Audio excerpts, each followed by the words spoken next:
ಬಂಧುಗಳೇ ನಮಸ್ಕಾರ, ಹೇಗಿದ್ದೀರಿ? ನಾನು ನಿಮ್ಮ ಎಂಪಿ ಮುದಾಳಿ. ಬಂಧುಗಳೇ, ಕರ್ನಾಟಕ ರಾಜ್ಯದ ಉಪಮುಖ್ಯಮಂತ್ರಿಯಾಗಿರುವಂತಹ ಡಿ.ಕೆ.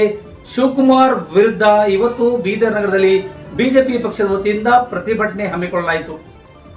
ಮುಸ್ಲಿಮರಿಗೆ 4% ಮೀಸಲಾತಿಯನ್ನ ಕೊಡ್ತಿರೋದು ಖಂಡಿಸಿ ಬೀದರ್ ನಗರದಲ್ಲಿ ಇವತ್ತು ಪ್ರತಿಭಟನೆ ಹಮ್ಮಿಕೊಳ್ಳಲಾಯಿತು. ಈ ಪ್ರತಿಭಟನೆ ಉದ್ದಕ್ಕೂ ಜಿಲ್ಲಾ ಬಿಜೆಪಿ ಪಕ್ಷದ ಅಧ್ಯಕ್ಷರಾಗಿರ್ತಕ್ಕಂತಹ ಸೋಮನಾಥ್ ಪಾಟೀಲ್ ಅವರ ನೇತೃತ್ವದಲ್ಲಿ ಮಾಜಿ ಕೇಂದ್ರ ಸಚಿವರಾಗಿರುವಂತಹ ಭಗವಂತ ಖೂಬಾ, ಎಂಎಲ್ಎಗಳಾಗಿರುವಂತಹ ಸಿದ್ದು ಪಾಟೀಲ್ ಮತ್ತು ಶರಣು ಸಲ್ಗಾರ್ ಸೇರಿದಂತೆ ಅನೇಕ ಜನ ಮುಖಂಡರು ಮತ್ತು ಬಿಜೆಪಿಯ ನಗರಸಭೆ ಸದಸ್ಯರು ಸೇರಿಕೊಂಡು ಇವತ್ತು ಬೀದರ್ ನಗರದ ಅಂಬೇಡ್ಕರ್ ವೃತ್ತದಲ್ಲಿ ಡಿ.ಕೆ. ಶಿವಕುಮಾರ್ ಮತ್ತು ಕಾಂಗ್ರೆಸ್ನ ಮುಖ್ಯಮಂತ್ರಿ ಆಗಿರ್ತಕ್ಕಂತಹ ಸಿದ್ದರಾಮಯ್ಯ ಅವರ ಪ್ರತಿಕೃತಿ ದಹನವನ್ನು ಕೂಡ ನೆರವೇರಿಸಿದರು.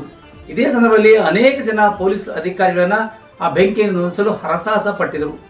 ಒಂದಲ್ಲ ಒಂದು ರೀತಿಗಳಿಂದ ಕಾಂಗ್ರೆಸ್ ಪಕ್ಷದಲ್ಲಿ ಕೂಡ ಬದಲಾವಣೆ, ಸಂವಿಧಾನ ಮಾಡಬೇಕೆಂಬ ಎಲ್ಲ ಒಂದು ಕುಹುರು ಹೇಳ್ತಾ ಇದೆ. ಹೀಗಾಗಿ ಎಲ್ಲೆಲ್ಲೋ ರಾಹುಲ್ ಗಾಂಧಿ ಅವರು ಸಂವಿಧಾನದ ಪುಸ್ತಕ ಹಿಡಿದುಕೊಂಡು ಭಾಷಣ ಮಾಡೋದನ್ನ ಬಿಡಬೇಕು, ನೀವೇ ಒಂದ್ ಕಡೆಯಿಂದ ಭಾಷಣ ಮಾಡ್ತಾ ಮಾಡ್ತಾ ಸಂವಿಧಾನ ಬದಲಾವಣೆ ಮಾಡ್ತೇವೆ ಅಂತಕ್ಕಂಥ ಮಾತನ್ನ ಹೇಳ್ತಾ ಇದ್ರಿ.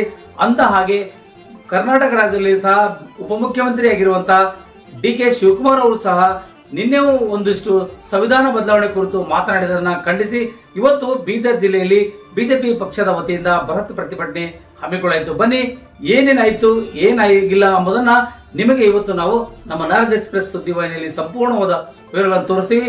ಬನ್ನಿ ನೋಡ್ಕೊಂಡು ಬರೋಣ. ದಲಿತ ಸಮುದಾಯಕ್ಕೆ ನೋವುಂಟು ಮಾಡಿರುವ ರಾಜ್ಯದ ಉಪಮುಖ್ಯಮಂತ್ರಿಗೆ, ತುಷ್ಟೀಕರಣ ವಿರೋಧಿ ರಾಜ್ಯದ ಮುಖ್ಯಮಂತ್ರಿಗೆ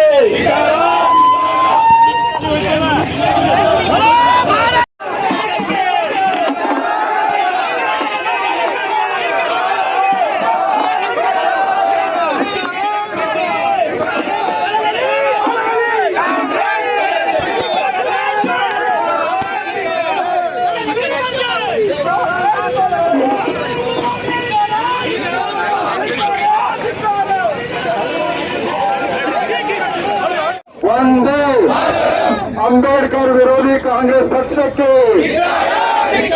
ಸಂವಿಧಾನ ವಿರೋಧಿ ಕಾಂಗ್ರೆಸ್ ಪಕ್ಷಕ್ಕೆ, ವಂಗಿ ರಾಹುಲ್ ಗಾಂಧಿಗೆ, ಸಂವಿಧಾನ ವಿರೋಧಿ ಕಾಂಗ್ರೆಸ್ ಪಕ್ಷಕ್ಕೆ, ಅಂಬೇಡ್ಕರ್ ವಿರೋಧಿ ಕಾಂಗ್ರೆಸ್ ಪಕ್ಷಕ್ಕೆ, ದಲಿತ ವಿರೋಧಿ ಕಾಂಗ್ರೆಸ್ ಪಕ್ಷಕ್ಕೆ, ಸಂವಿಧಾನ ಬದಲಿಸುವಂತೆ ಹೇಳಿಕೆ ನೀಡಿರುವಂತಹ ಡಿ.ಕೆ. ಶಿವಕುಮಾರ್ ಅವರಿಗೆ, ಸಂವಿಧಾನ ಬದಲಿಸುವಂತೆ ಹೇಳಿಕೆ ನೀಡಿರುವ ಡಿ.ಕೆ. ಶಿವಕುಮಾರ್ ಅವರಿಗೆ, ದಲಿತ ವಿರೋಧಕ್ಕೆ,